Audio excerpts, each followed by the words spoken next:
பார்த்தீங்கன்னா இனோவாவோட வால்டோர் oil seal எவ்வளோ league இருக்குதுன்னு மட்டும் நல்லா பார்த்துங்க. வால்டோர் ஆயில் சீலு, இன்ஜெக்டர் டாப்பில் ஒரு ஆயில் சீலு, இன்ஜெக்டர் சைடில் ஒரு ஆயில் சீலு, இன்ஜெக்டரும் லீக். இப்போ இந்த லீக் எல்லாத்தையும் நம்ம கிளியராக அரெஸ்ட் பண்ண போகிறோம்.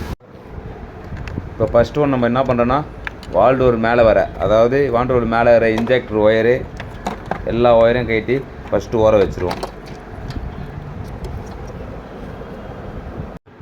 நெக்ஸ்ட்டு இன்டர்கூலர் லைனை கட்டிடுவோம். அடுத்தது இன்ஜெக்டர் பைப் லைன், இதே மாதிரி 4த்தையும் கட்டிடுவோம். அடுத்தது வால்டோரில் வர ப்ரீத்தர் பைப் லைன்.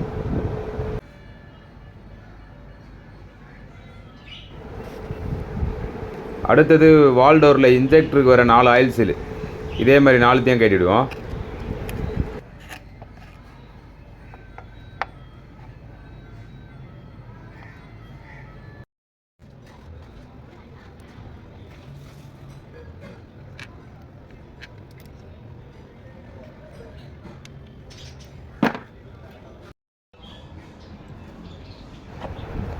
இப்போ நம்ம வால்டோரை கட்டிடுவோம்.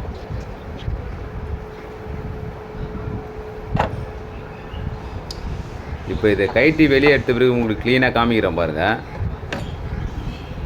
எவ்வளோ ஆயில் லீக் ஆகிருக்குன்னு உங்களுக்கு க்ளீனாக தெரியும் பாருங்கள். பார்த்தீங்களா, ஃபுல்லாக ஆயில் லீக் தான் வால்டோர் ஃபுல்லாக. இப்போ நம்ம வால்டோரை ஃபுல்லாக க்ளீன் பண்ணியாச்சு. வால்டோர் டாப்பில் வர ஆயில்ஸில் இப்போ தட்டி 4த்தையும் வெளியே எடுத்துருவோம்.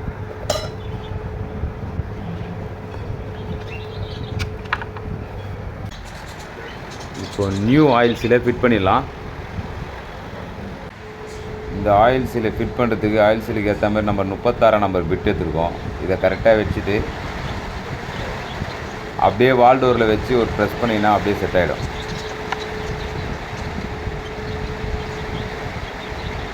இப்போ இதே மாதிரி நம்ம 4த்தையும் கரெக்டாக லைனாக ஃபிட் பண்ணுறோம்.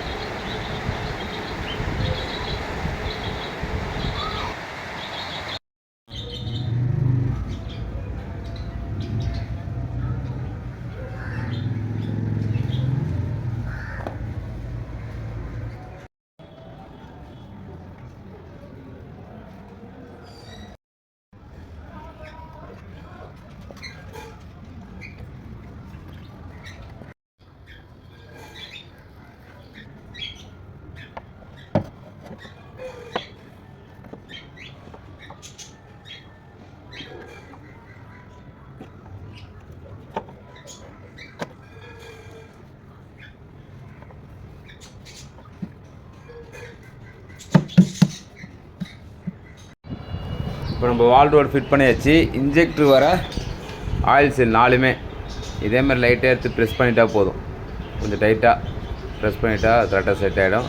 நெக்ஸ்ட்டு நாசில் பைப் லைனை மாட்டிட்டு வண்டியை ஸ்டார்ட் பண்ண வேண்டியது தான்.